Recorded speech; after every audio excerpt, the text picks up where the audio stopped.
ওরে বাবা রে বাবা, আমি আর মরণ ফাঁদে পা দিতেছি না।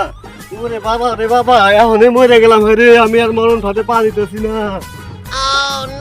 ওরে বাবা, এখনই আমি মরণ ডাক দিয়ে নিয়ে আসছিলাম রে। এ বাবা শোন শোন শোন শোন, কাকা কি কয়া দৌড়াইতেছস? সরেন তো ঘটক চাচা, আপনারা দেখা আমার মেজাজটা আরো গরম হইতাছে। কে রে বাবা, কি অপরাধ হইলো মত? ঘটনা কি খুইলে ক? খুইলা কমু তাহলে হলো ঘটক চাচা। পাশের বাড়ির ভাই আর ভাবি ঝগড়া করছে।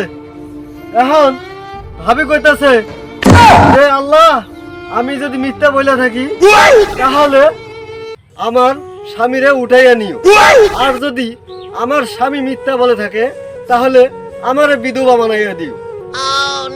ওরে বাবা রে বাবা, এটা কি শুনলাম? ঘটক চাচা, আমি আর বিয়ে করতেছি না। তুমি যাও তো ঘটক চাচা, তুমি আমার চোখের সামনে আইও না, আমি আর বিয়ে করতেছি না।